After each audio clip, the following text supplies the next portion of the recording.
I have been the captain of Threshold Patience for 11 years, and in that time I have learned that she tells you things. Not in any mystical sense. I am not the sort of captain who talks to her ship in the dark, but in the practical sense that a vessel 340 years old accumulates a particular kind of institutional memory in her hull. She settles at a certain angle when she doesn't like a bearing. Her ventilation fans drop a half note in pitch when the navigation array is working harder than the duty officer is aware of. You learn to notice, and noticing becomes a professional habit, and the habit is what keeps you from making the kind of mistake that ends careers. The buoy was not on my navigation plan. That is where I should begin, because everything that followed traces back to that single administrative oversight.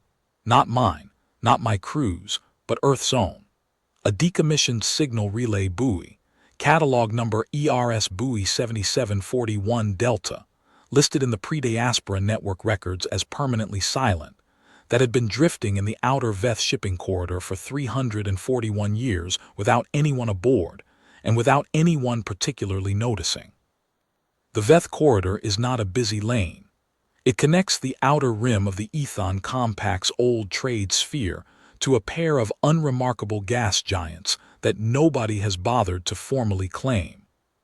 We were there on a navigation survey, the kind of assignment Threshold Patience draws with some regularity, not because she is the right ship for close survey work. She is emphatically not. She is a warship, elderly, heavy, and built for a function the post-culling galaxy rarely requires. But because she is available, because her reactor is good, and because her captain has, over 11 years, demonstrated a tolerance for the quiet outer lanes that most younger officers have not yet developed. I was in my cabin reviewing the second-week scan reports when my comms officer, Lieutenant Wren, called up from the bridge. He did not use the intercom. He walked to my cabin door and knocked. That should have told me something. "Captain," he said when I opened it, the navigation array flagged a transmission. "From whom?" "From us," he said, "or from one of ours, a relay buoy, catalog ERS 7741 Delta. It's been running a passive decode cycle on a signal it caught approximately 6 hours ago, and it has now completed the decode and forwarded the result to our comms stack." I looked at him. "A decommissioned buoy?" "Yes, sir. That has been listed as permanently silent since, I did the arithmetic, since before my grandparents were born." "Yes, sir. It appears it was not in fact permanently silent, it was just slow." I put on my duty jacket and followed him to the bridge. The decode was clean. That was the first thing I noted. Whoever had built ERS 7741 Delta had built her to last, and the signal processing architecture buried in her relay stack had held its integrity across 3.5 centuries, better than most of our current generation buoys hold theirs across a decade. The original signal was degraded, as you would expect a signal to be after 300 years of drift through the outer corridor, but the buoy had been patient about it. It had flagged the incoming carrier wave 6 hours before, confirmed it matched the pre-diaspora emergency protocols in its receive queue, and methodically run the decode cycle from start to finish before forwarding anything. Professional behavior for a machine that had been nominally dead since before the culling war. The content of the decoded signal was a distress beacon. More specifically, it was a formal distress beacon in the archive format of the Veth Sector Watchtower service, tagged with originator identification, station callsign, threat classification, and a request for immediate military assistance. The originator was listed as Haveth Station, Veth Sector Watchtower Station Haveth, a facility I knew existed in the general sense that anyone who works the outer Veth corridor knows it exists, a listening post and relay node on a rock at the edge of the Veth habitable belt. The threat classification was inbound hostile fleet, designation culling war formation 7, estimated arrival at station coordinates in 11 days. The timestamp on the beacon was 303 years old. I read it through once, then I read it through again, Then I asked Wren to confirm the timestamp. Confirmed, he said. The beacon was transmitted 303 years, 2 months, and approximately 16 days ago. I sat down in my command chair. The Culling War had ended 280 years ago. Formation 7, if I was recalling my history correctly, had been the Culling fleet that struck the outer Veth Rim in what was still called the Haveth Campaign. One of the worst weeks of the war on that front, when the Ethon Compact's response ships were still 2 sectors away, and the watchtower stations were left to manage as best they could. I knew how the Haveth Campaign had ended. Everyone in the outer Veth corridor knows, because the Veth still mark it on their calendars, the 18 days they call it. Haveth Station had made it through, after a fashion. The cost is recorded in the station's public archive. The beacon had been sent to the Ethon Compact. The address header was clear. Directed to Compact Emergency Relay Network, Sector Priority Routing, request for military assistance acknowledged per Mutual Defense Protocol in force at time of transmission. That was the line that made me read it a third time. The Mutual Defense Protocol in force at the time of transmission was the Veth-Ethon Compact Mutual Security Charter, a document that had been renegotiated, revised, allowed to expire, and ultimately superseded so many times in the intervening 3 centuries that its original provisions were now the subject of academic papers rather than operational procedures. The beacon had not been sent to Earth. The Veth had not sent anything to Earth.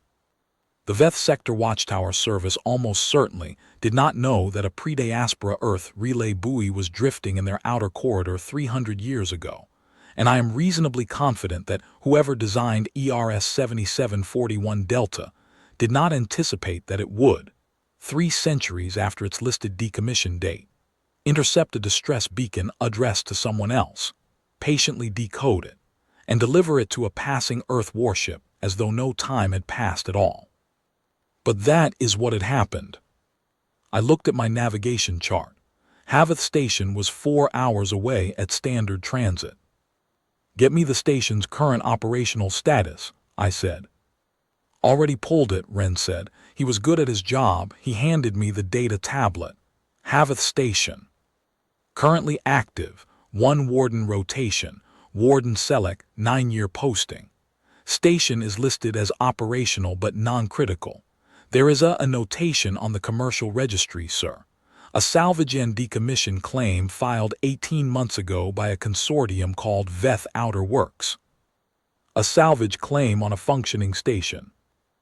On a station, the Veth Colonial Authority has listed as low priority for continued funding. The decommission order isn't confirmed, but the consortium has a provisional operating license for the station's orbit envelope. They've been active in the corridor for the past 4 months. I set the tablet down. The distress beacon in my comm stack was 303 years old. The station that had sent it was still there. It was staffed by 1 person. And there was a salvage consortium circling it. I was on a navigation survey. I had no orders pertaining to Haveth Station, no standing instructions covering this situation, and no particular mandate to do anything other than complete my scan grid and move on. The beacon was old. The threat it described was gone. The Culling War was history. I set a course for Haveth Station and informed my XO, Commander Dalit, that we would be making an unscheduled call. Then I went back to my cabin and wrote the following entry in my navigation log. Distress beacon received via pre-diaspora relay buoy ERS 7741 Delta. Originator Haveth Station. Timestamp 303 years prior. Addressed to Ethon Compact Emergency Relay Network. Beacon decoded and delivered to threshold patients at 2:14 ship time. Investigating. I did not contact command for authorization. This is a thing I should probably note, because it was later a subject of administrative interest. My reasoning at the time was simple. The beacon had been received. The protocol for a received distress beacon, even an extremely old one, is investigation and response, and that protocol does not have a provision for the beacon's age. The protocol does not say, investigate if the beacon is less than 1 year old, file and discard if older. The protocol says, investigate, I'm a person who follows protocol. Also, I had a feeling. 11 years of threshold patience's institutional memory, speaking in the drop of a ventilation fan's pitch. The approach to Haveth Station took 4 hours and 12 minutes, which my engineering team spent running pre-flight checks on systems that had not been in active use for some time. Threshold Patience is an old ship, and some of her systems require a certain amount of persuasion. Her point defense array, for instance, had last been live tested 14 months ago, and it lit up in my status panel with several amber warnings before it settled into green. Her long-range comms array, which I had asked my comms team to bring up on the VETH civilian emergency frequency, as well as our own standard military band, took 20 minutes to sync because her frequency library had not been updated for the VETH civilian protocols, and Ren had to manually enter them from the regional registry. None of this concerned me particularly. Threshold Patience does not need to be fast. She needs to be present.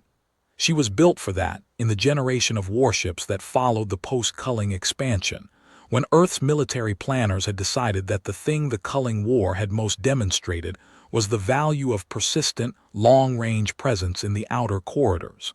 She is wide and deep, and her reactor runs long between servicing.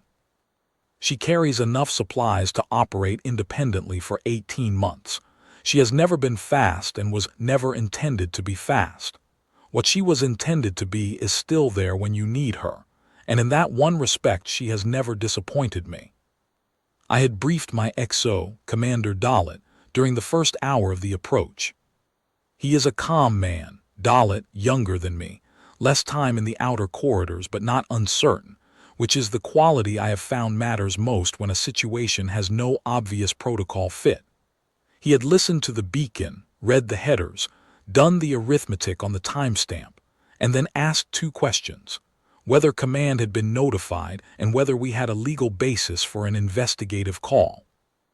I said command would be notified via my navigation log, which would be transmitted in the next scheduled sync, and that the legal basis was the protocol, which required investigation of a received distress beacon without specifying whether that beacon needed to be recent. He had nodded and gone back to the navigation console, and that was that. I appreciated the brevity. Long conversations about protocol edge cases are not useful at the beginning of a situation. You either have a protocol or you do not, and if you have one you follow it and sort out the edge cases afterward.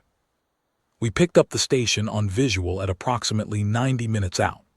Haveth Station was a series of connected pressurized modules on a rock, the rock being a piece of the outer Veth asteroid belt that had been captured into a stable orbit around the 4th planet some centuries before anyone built anything on it.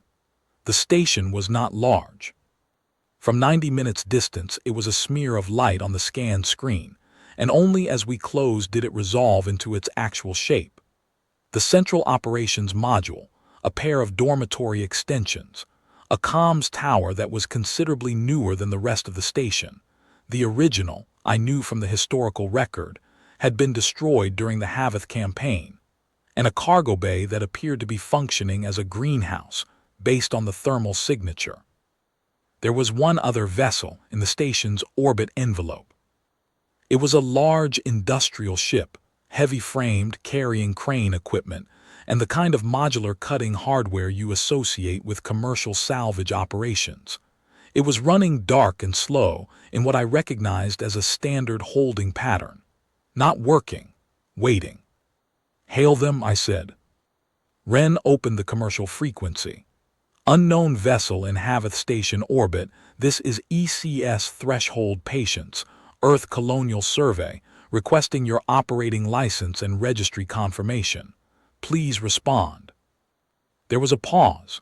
Then, ECS Threshold Patience, this is the consortium vessel Outer Works 7.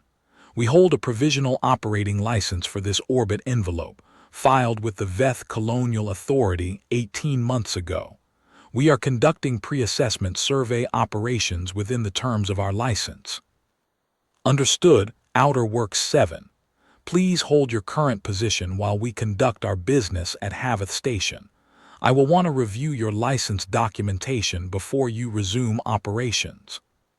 Another pause, longer this time. Understood, threshold patience. I noted that Outer Works 7 did not argue. I noted that it immediately altered its holding pattern to a wider orbit, putting more distance between itself and the station. I noted both of these things and I logged them, and I set them aside for later. Get me Haveth Station, I said. It took Haveth Station 3 minutes to respond, which was either because they had one person running the entire communications suite, or because the one person running it needed 3 minutes to determine what they were looking at on their scan screen. I suspected both. The voice that came back was Veth. I know the Veth dialect of Standard well enough to place it, the slight extension of fricatives, the precision in consonants that comes from a species whose primary natural communication system involves considerably more nuance than most. And it was carefully controlled in the way of a voice that has decided not to sound surprised. Threshold patience, this is Haveth Station, Warden Selleck Station Commander. To what do we owe this? Not a question, an observation that required a response. Warden Selleck, this is Captain Marin Voss. We received a distress beacon from your station approximately 6 hours ago via relay. We are here to respond. The pause that followed was considerably longer than the ones from Outer Works 7. When Selleck spoke again, the careful control was still there, but something had shifted underneath it. Captain Voss, can you confirm the date of the beacon you received? I can. The beacon was transmitted 303 years ago. We received it via pre-diaspora Earth relay buoy ERS 7741 Delta, which was apparently still active in your outer corridor, and decoded the signal on passive receive. Another pause. 303 years, Selleck said. Yes, Warden. The beacon was sent by my predecessor's predecessor's predecessor during the Haveth campaign. I understand that. The Culling War has been over for 280 years. I'm aware of that as well, Warden.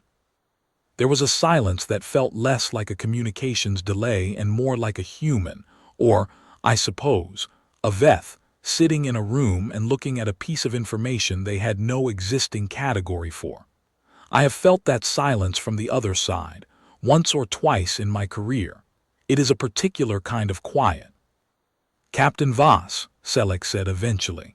Your protocol, your Earth military protocol, received a 300-year-old distress beacon and dispatched a warship. Received and responded, I said, yes. The protocol does not specify a time limit. I see, Selleck said. He was quiet for another moment. I wonder if you would be willing to dock. I think we have a conversation that would be better conducted in person. I was about to suggest exactly that, I said. Haveth Station's docking bay was built for the kind of supply ships and Veth Colonial Authority inspection vessels that had occasionally visited the station over the past 3 centuries, which meant that accommodating threshold patience required some maneuvering. She is not a small ship. She was built for a period when Earth's colonial warships were expected to be self-sufficient across extended deployments, which means she is wider in the beam than a purpose-built survey vessel, and her docking approach is slower and more deliberate. My helmsman, Petty Officer 2nd Class Unicrest, is very good at this particular kind of deliberate maneuvering, and she brought threshold patience to hard dock at Haveth Station's Bay 2, with only one brief communication required to ask the station to retract an antenna that was in the approach corridor. The docking tube was cold. The station ran on tight power margins, clearly. The corridor lights were at about 60% of standard, and the environmental systems were holding a temperature that was comfortable for Veth physiology but 2 degrees below what a human considers ideal. I put on my duty coat and went across alone. Protocol for an informal investigative call is captain only unless there's an indicated security concern. And I did not think Haveth Station's single warden constituted a security concern. Warden Selleck met me at the tube hatch. He was Veth, which meant that he was taller than me by about a head, long-limbed, with the characteristic pale gray banding across his facial ridges that in Veth males indicates the middle decades of life. He was wearing the Veth Colonial Authority uniform, which in the outer stations manifests as a practical thing, a utility jacket with the authority's emblem on the shoulder, cargo trousers, boots that had seen years of pressure corridor walking. He had the look of a person who had been a long time in a quiet place, not unhappy, but settled, shaped by the particular discipline of solitary work on a small station at the edge of things. He was also looking at me with an expression that I can only describe as a cartographer's expression, the look of someone who has just encountered a piece of territory that does not appear on any of their maps. "Captain Voss," he said. "Warden Selleck." He gestured down the corridor toward what I could see was an operations room. "Please. I have something to show you." The operations room was the station's working heart, comms consoles, scan displays, a navigation plot that covered the outer Veth corridor in considerable detail, a series of archive terminals along the far wall. The room was organized with the precise tidiness of a person who has been alone with a space for long enough to impose their own system on it absolutely. Everything had a place and was in it. The archive terminals were running live, their amber readout glow the warmest light in the room. Selleck went to one of them and retrieved a data file. He turned the terminal toward me. "This is the station archive record for the distress beacon you received," he said.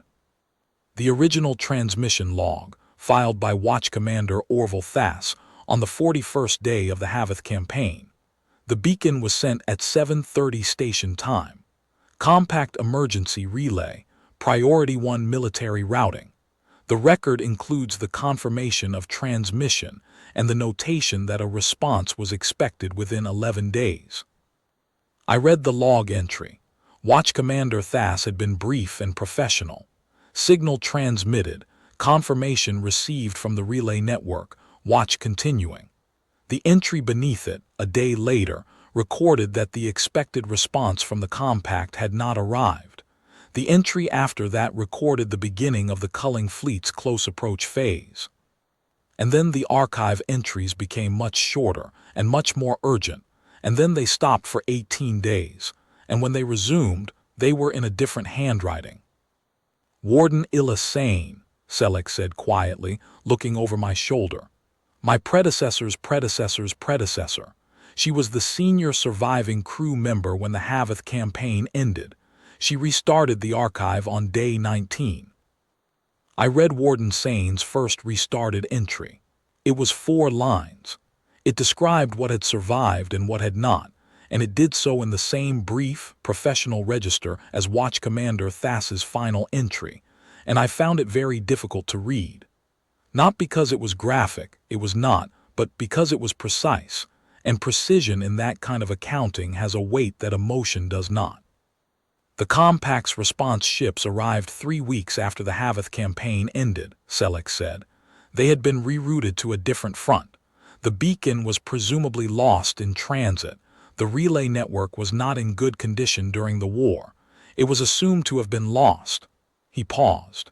"It was apparently instead forwarded to your relay buoy." "Which then spent 300 years decoding it," I said. "Yes." We looked at the archive together for a moment. There is a particular silence that falls in rooms where the dead are present in records, not in flesh, and the operations room at Haveth Station had that silence in it very thoroughly. "The beacon was addressed to the Ethon Compact," I said, "not to Earth." "No," Selleck agreed. "I don't believe Earth was a significant factor in Outer Veth affairs 300 years ago. I don't believe Earth was a significant factor in any affairs at that point. We were not. We were still largely contained to our own system at that point. The pre-diaspora relay buoys were part of an early exploration program. Signal nodes pushed ahead of settlement surveys, meant to forward any detected emergency traffic to Earth's network. They were not designed to interface with VETH or compact relay protocols. The buoy must have caught the beacon on a frequency overlap and treated it as an Earth format distress signal. And then forwarded it to you. And then waited 300 years and forwarded it to me, I said. Yes. Selleck turned back to the archive terminal and closed the historical log. He was quiet for a moment, looking at the blank terminal. Captain Voss, he said, what does your protocol say about a distress beacon that is 3 centuries old and whose originating emergency is resolved? My protocol says that a received distress beacon requires investigation and response, I said.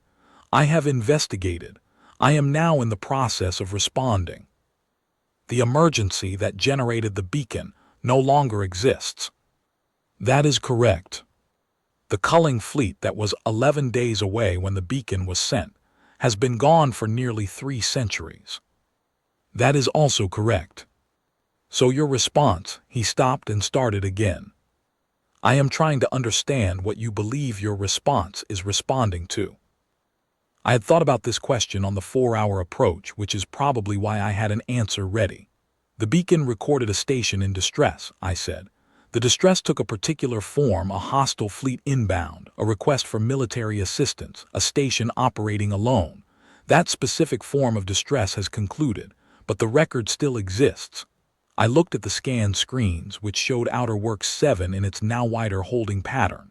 The station still exists. Selleck followed my gaze to the scan screens. He was quiet for slightly longer than the conversation required. The salvage consortium has been pressuring us to decommission for 18 months, he said. They have the provisional license. The VETH Colonial Authority has been non-committal about the station's continued funding. The outer corridor does not generate the traffic numbers that justify a full-service station. The authority's position is that a relay buoy network would be sufficient. A relay buoy network, I said. Yes. Like the one that just delivered a 300-year-old distress beacon to my ship. Selleck looked at me. For a VETH, the expression involves a very slight shift in the angle of the facial ridges, a reorientation, as though recalibrating. I had not considered that particular argument, he said. It is a good argument, I said. I am going to file the distress beacon as newly received and actively responded to, in your archive and in mine. Then I am going to speak to the consortium vessel. What will you say to them? I am going to review their operating license, I said. Licensing documentation for commercial salvage operations in an orbit envelope adjacent to an active distress response requires additional verification under Earth Colonial Survey Code. The review process takes time. I will need to be here for it. He looked at the scan screen again.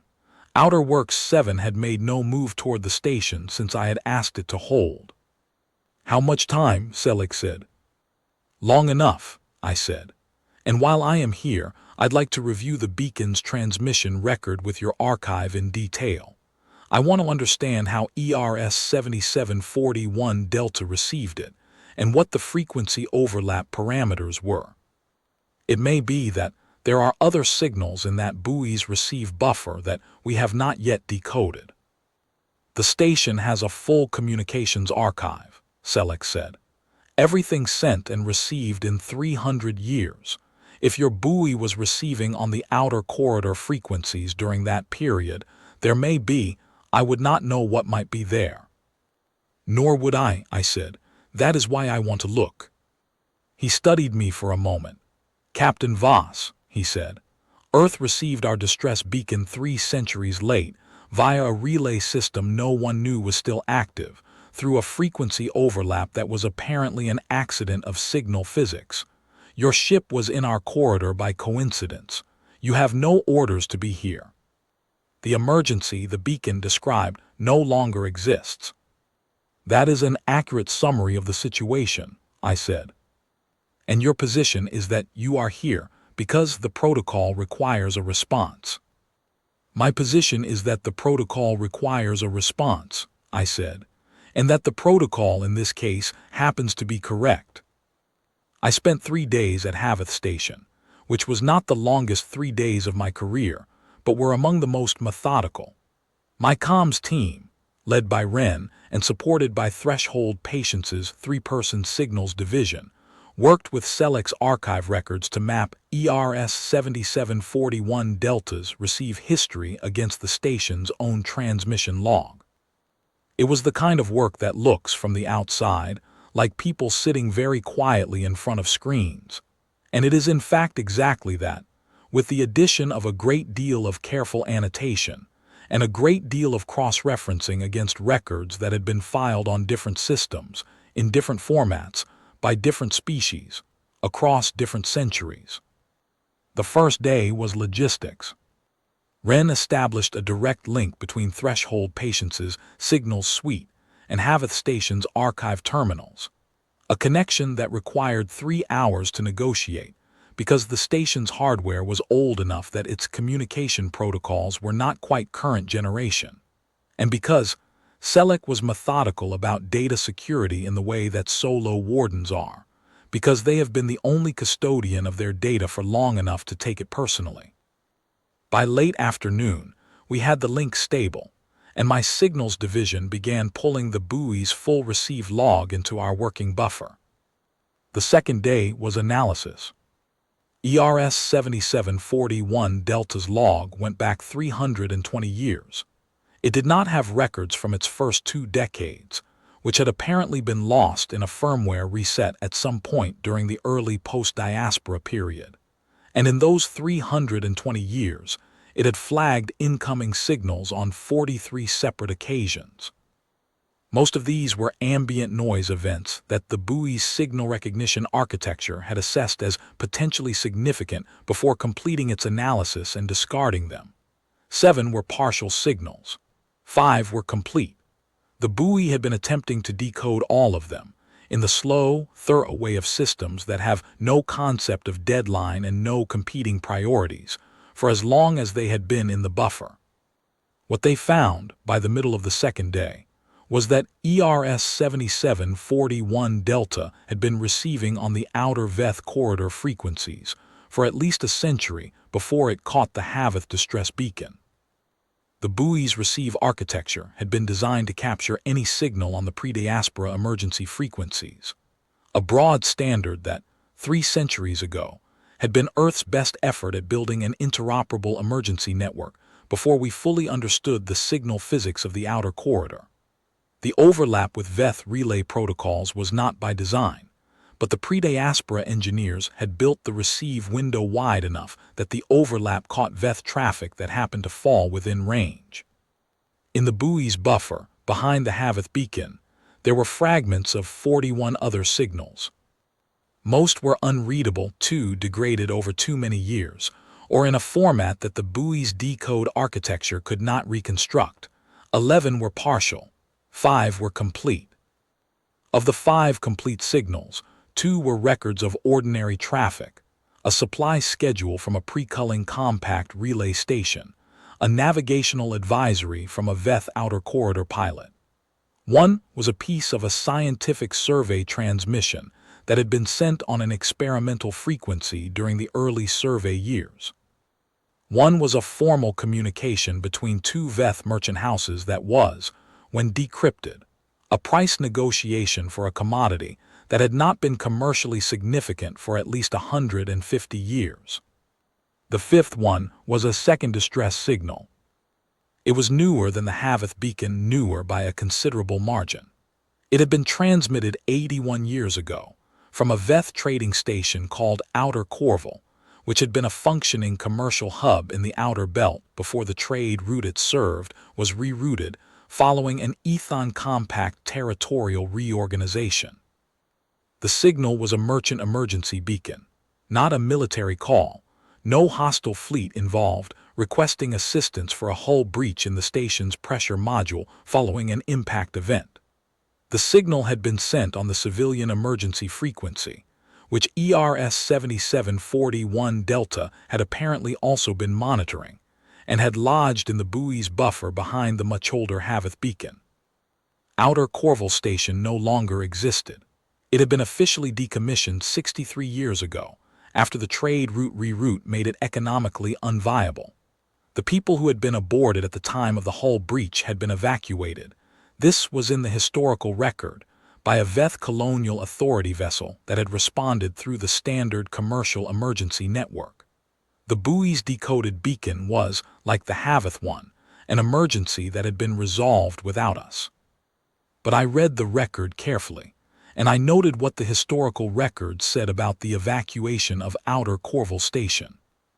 The Colonial Authority vessel had arrived 41 hours after the breach. The record described it as a prompt response for the outer corridor.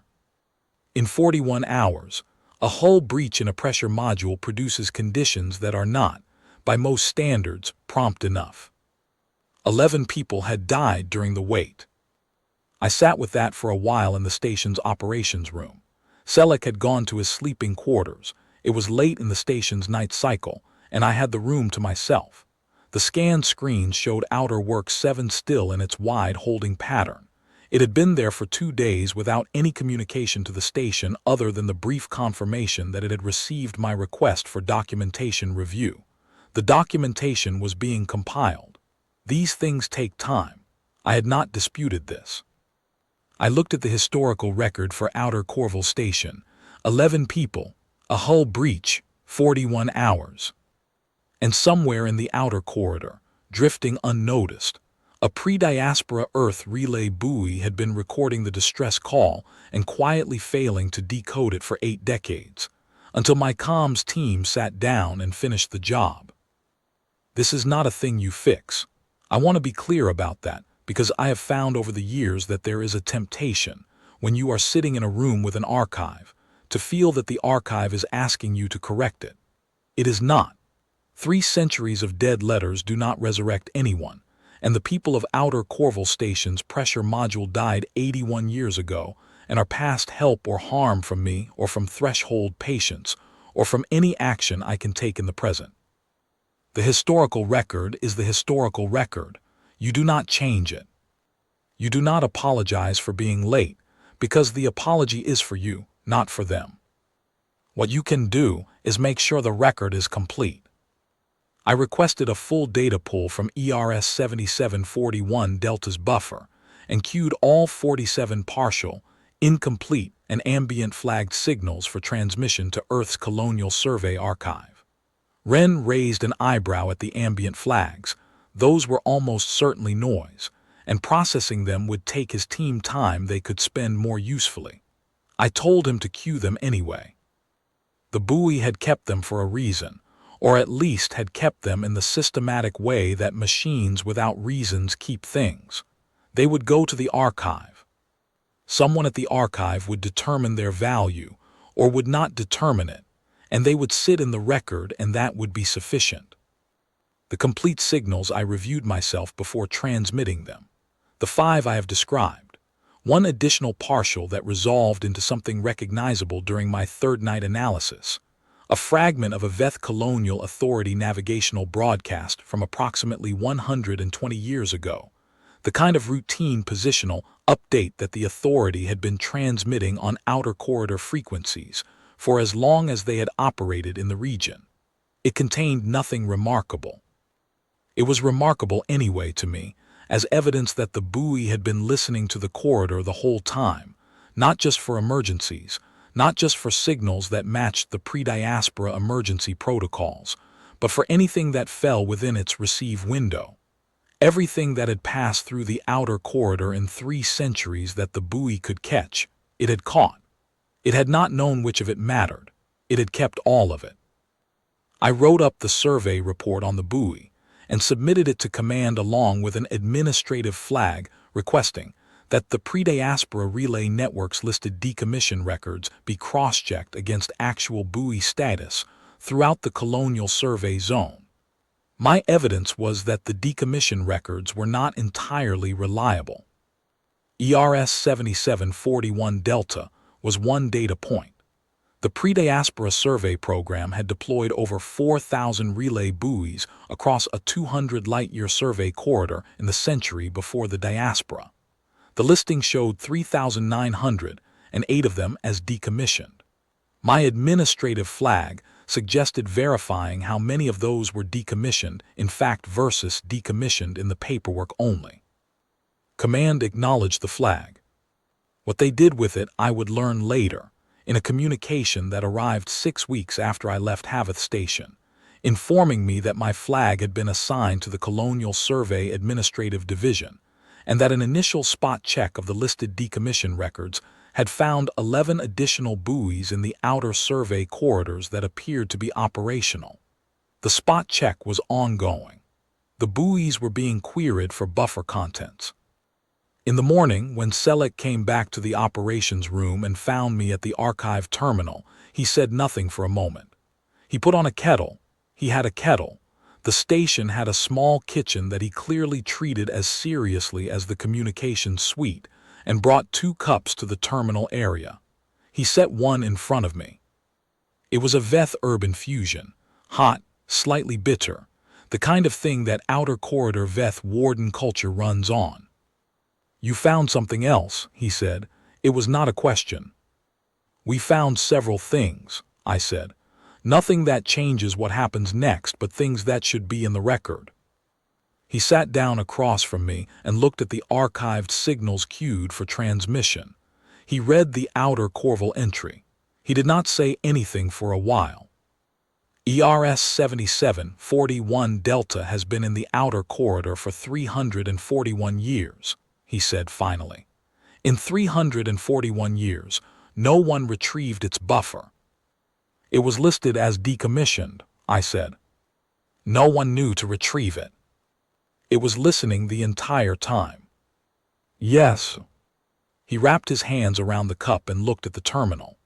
The amber glow of the archive readout was reflected in his eyes, the kind of light that makes a face difficult to read clearly, but I had been watching Selleck for 3 days and I could read him well enough by now. He was a person who processed information in the way that good wardens do, carefully, without rushing, coming to the conclusion at his own pace, and then staying with it. "The beacon I sent you," he said, "or the beacon my predecessor's predecessor's predecessor sent. The one your buoy decoded." "Yes." "It found you because the buoy was in the corridor when it passed through." "Yes." "If the buoy had not been in the corridor, then the beacon would have continued past the buoy's position without being decoded, and I would not be here, and you would be receiving documentation requests from Outer Works 7. He set his cup down. "Captain Voss, your relay buoy was officially decommissioned. No one knew it was still active. No one knew it was in our corridor. No one knew it was receiving." "That is correct." "And it caught a signal that had been traveling for 3 centuries and decoded it and gave it to you." "Yes." "In time for you to be here before the consortium finalizes their licensing claim." "The timing," I said, "is unusual." He looked at me. "Is it coincidence?" I had been thinking about this question since the approach. It is the kind of question that wants an easy answer, and the easy answers are not, in my experience, the useful ones. I am not a person who believes in the kind of fate that arranges relay buoys in specific corridors 3 centuries in advance, I said. The buoy was in the corridor because the pre-diaspora survey program pushed it into a trajectory that happened to pass through this region, and it was receiving because no one had physically decommissioned it, only listed it as decommissioned, and it decoded the beacon when it did because the signal processing architecture took approximately 6 hours to complete. None of those things were arranged. "And yet," Selleck said. "And yet," I agreed. On the 3rd morning, the consortium's legal representative sent a formal communication to threshold patients requesting a status update on the documentation review. I reviewed the documentation. It was complete and largely in order. The provisional license was valid. The orbital operating permit was filed correctly. The pre-assessment survey authorization was technically within scope. The consortium had done their paperwork. I sent back a formal response noting that the documentation was under review and that I would provide a determination once the review was complete. The review would require, I noted, an assessment of the operational status of Havath Station under the current active distress response designation, which placed the station's orbit envelope within Earth Colonial Survey operational jurisdiction for the duration of the response. The consortium's legal representative asked how long the response designation was expected to last. I said that active distress response designations remain in effect until the responding vessel's commanding officer formally closes the response file, and that I had not yet determined a timeline for file closure. There was a pause of several hours. Then the consortium sent another communication, addressed not to threshold patients, but to the Veth Colonial Authority's regional administration, noting that their pre-assessment survey operations had been delayed by the presence of an Earth Colonial Survey vessel in the Havath orbit envelope, and requesting clarification on the authority's position regarding the provisional license. The Veth Colonial Authority's regional administration sent a response to Havath Station asking Warden Selleck to clarify the operational situation. Selleck sent a response to the Colonial Authority describing, in complete and factual detail, the distress beacon, its transmission date, its intended recipient, the relay buoy, and the arrival of threshold patients in response. He included the archive log entries from the Havath campaign. He included Watch Commander Thass's original transmission record. He included Warden Sain's 4-line restart entry. I do not know what the Colonial Authority did with that information.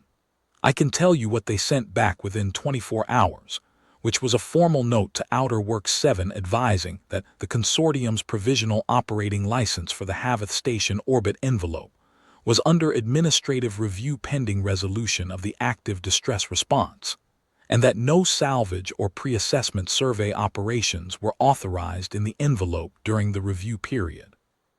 The consortium responded by stating that their operations were within the terms of their license. The Colonial Authority responded by saying that the administrative review was not a matter of license terms, but of procedural jurisdiction, and that the review timeline was indeterminate. Outer Works 7 asked whether the review had a projected completion date. The Colonial Authority said that these things took time. I did not participate in this exchange. I was busy reviewing ERS 7741 Delta's full buffer and coordinating with my signals division on the partial decode work. But I noted the progression of the exchange, and I noted when Outer Works 7, on the morning of the third day, altered its orbital trajectory away from Havath Station's envelope and began a low-power transit toward the outer belt. Not departing the system, not yet, but removing itself from the immediate vicinity with the particular movement of a vessel that has decided its current position is not productive. I told Wren to note the transit in the navigation log. On the afternoon of the third day, I met with Selleck in his operations room for the last time. I had received a message from command about the situation. It had arrived that morning, in the measured and diplomatic tone that command uses when a subordinate has done something that requires a great deal of discussion, but cannot quite be described as wrong. The message informed me that my actions were under review, that the distress response designation was being evaluated by the Colonial Survey Legal Division, and that I was to provide a complete report on the ERS 7741 Delta decode and the circumstances of my call at Havath Station. The message did not tell me to leave. I was going to leave anyway. The survey grid needed finishing, and Threshold Patience's reactor schedule did not accommodate indefinite holds in any one position. I had done what I could do. Selleck had made tea again, or his version of tea. I had decided over 3 days that I did not dislike the Veth-urban fusion, which was progress. The Colonial Authority has extended the station's operational funding review by 18 months, Selleck said. The message came through this morning. I saw it in your traffic log. They will be sending an assessment team to evaluate the station's function in the corridor, he paused, given new information about the corridor's relay network and signal history. That seems reasonable, I said. It is a significant change from 18 months ago, he said. 18 months ago, the assessment had already been completed, and the finding was non-critical, low priority. 18 months ago, I said, ERS 7741 Delta had not yet decoded the beacon. He looked at me. Captain Voss, I want to understand something. You came here because a protocol required it. The protocol did not distinguish between a beacon from this morning and a beacon from 3 centuries ago. That is correct. In your estimation, and I recognize this is a question without a clean answer, did the protocol produce the right outcome? I thought about this carefully because Selleck deserved a careful answer and because I had been thinking about it for 3 days and had something worth saying. The protocol produced an investigation, I said. The investigation found what it found: a station with a legitimate history, a relay network with a legitimate record, 11 people in an archive whose loss might have been different with a faster response. The investigation found a consortium with a provisional license and a preliminary finding that justified review. Whether the outcomes that follow are right is not something I can determine. The protocol does not promise outcomes. It promises that someone shows up. Selleck turned his cup in his hands. Outside the operations room's single viewport, a narrow slot of reinforced glass set in the outer wall, looking away from the planet, the star field was still and very old. 300 years of it, considerably more than 300 if you looked long enough. Watch Commander Thass sent the beacon expecting the Ethon compact to arrive in 11 days, Selleck said. Yes. The compact did not arrive. No. Earth arrived 303 years later. Yes. He was quiet for a moment. That is an unusual response time. It is, I said. By most standards. Is there a protocol note on acceptable response timing? The protocol, I said, does not specify. Selleck set his cup down.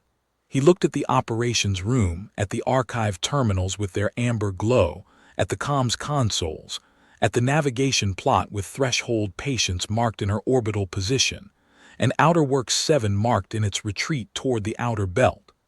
He looked at it the way a person looks at a thing they have lived with for a long time and are seeing freshly because someone else's eyes are in the room. 303 years, he said. And when you arrived, you asked for their operating license. I did. And then you began reviewing the archive. I did. And then the Colonial Authority extended the funding review. Yes. Because of the archive. Because of what the archive contains, I said, which is 300 years of this station doing its job. Selleck said nothing for a moment. Then he said, my predecessor's predecessor's predecessor survived the Havoth campaign by remaining at her post for 18 days without a response from anyone she had called. She restarted the archive on the 19th day. I know, I said. I read her entry. She continued the archive for 42 years after the war. She trained her successor herself. She never received any acknowledgement that her distress beacon had been received. He paused. She did not know about your relay buoy. No one did, I said, including us. She died believing no one had heard her. This is the thing I carried with me afterward and carry still. Not as a comfort. I am not a person who prettifies facts, but as a fact worth keeping. Warden Sane sat down on the 19th day of the Havoth campaign and wrote 4 lines in an archive, and did not know that 300 years later her predecessor's signal was still traveling, still inside a relay buffer, still waiting for someone to finish decoding it. She built the station back, trained her successor, and filed her reports for 42 years, and she did all of this without the knowledge that her call had been received. She did her job without the receipt. The receipt arrived 3 centuries too late to help her. It arrived in time to help Selleck. I set my cup down. "Warden Selleck," I said, "I am going to close the active distress response file when I depart tomorrow morning. The file will reflect that the originating emergency has been resolved by means other than Earth's response, which arrived too late, and that the investigation produced the archive review, the buffer download, and the Colonial Authority administrative action. The file will note that Haveth Station is operational, staffed, and continuing to perform its documented function." "That is accurate," Selleck said. "When I file it, the response will be complete, officially." "I understand." "The protocol will have been followed," I said, "start to finish." Selleck looked at the narrow viewport and the very old star field beyond it. "In 303 years, he said. "The protocol does not specify a timeline," I said. I left Haveth Station the next morning at 600 ship time. Wren had the con for departure. I stood on the bridge and watched the docking clamps release and the station shrink in the rear-facing optical as we moved to transit distance. The station's comms tower, the newer one, the replacement, blinked its position light at regular intervals the way it was designed to do, had been doing for 300 years, and would continue to do as long as someone was in there to keep the power on. Selleck had come to the docking tube hatch to see me off. He had brought a sealed container of the urban fusion, enough for a week, he said, because he had more than he needed, and the resupply shuttle was not due for 3 months. I thanked him and took it, because it is impolite to refuse a gift from a warden who lives alone at the edge of things and is giving you something from his own supply. He had said at the hatch, "The Colonial Authority assessment team will arrive in 8 weeks. "I know," I said. I read the scheduling notice. "If they find the station viable." "They will find the station viable," I said. "The archive alone is worth the operating cost.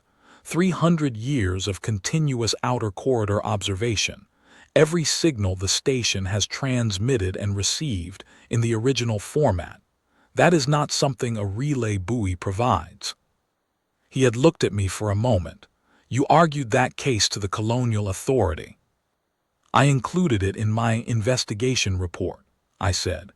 "The report went to the authority as supporting documentation for the distress response file." "That was deliberate." "The investigation produces a record," I said. "The record goes where it goes." He had not said anything else. He had put out his hand, a Veth formal closed gesture, offered to someone from a different species as a signal of serious regard, not casual but not ceremonial either, and I had taken it, and that was that. Outer Works 7 had moved further into the outer belt overnight.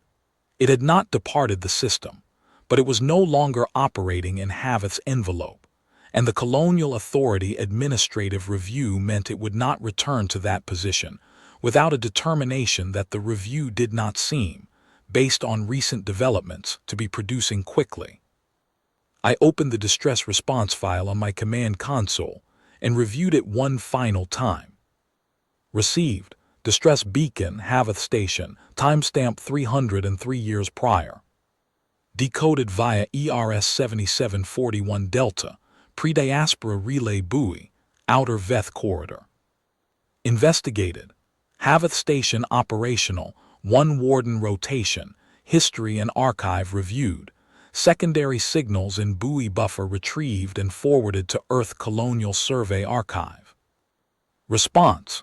Threshold patience on station for 72 hours, consortium license documentation reviewed, Colonial Authority administrative action initiated, station operational status documented. Resolution.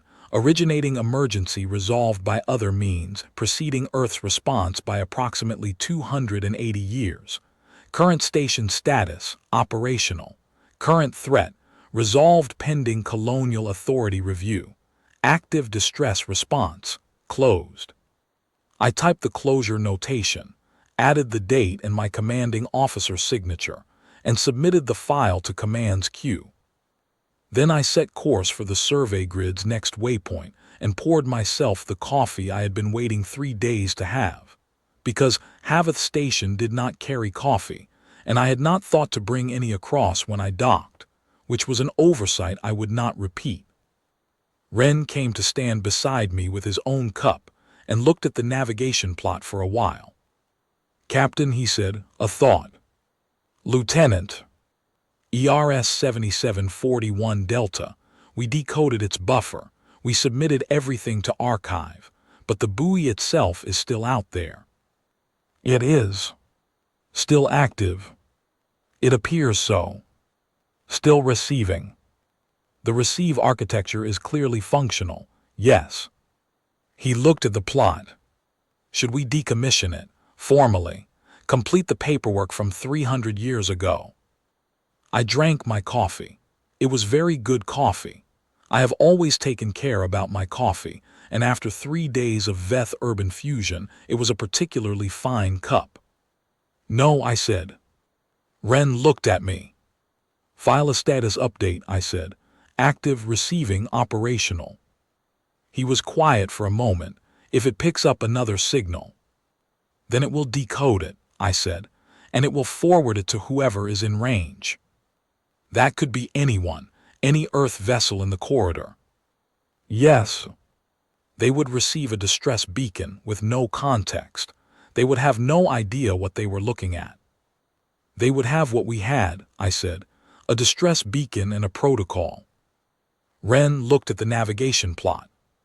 Havath Station's position light was no longer visible in the optical, too far behind us now, beyond the range of our rear sensors, swallowed into the star field with everything else. "The protocol doesn't specify a timeline," he said. "No," I said, "it doesn't." He went back to his station. I finished my coffee. Threshold patience ran on through the outer corridor, old and slow and steady, on her way to the next waypoint, the next survey, the next grid square on the plan. Behind us in the corridor we had left, ERS 7741 Delta drifted in its long orbit, receiving patient, its buffer open. 341 years, it had been out there. 341 years of signals passing through, of frequencies overlapping, of distress calls lodging in its memory and waiting for someone to come along and finish the decode. I thought about Watch Commander Thas transmitting into the void on the 41st day of the Havath campaign, routing the beacon through the Compact's emergency network, confident it would arrive in 11 days. I thought about Warden Sane picking up the archive stylus on the 19th day. I thought about the buoy, alone in the corridor, accumulating its record of things that had passed through. I thought about the response time and the protocol, and the question Selleck had asked me, whether the protocol had produced the right outcome. The protocol produces an investigation. The investigation finds what it finds. The right outcomes come later if they come at all, assembled by other people from the record of what the investigation found.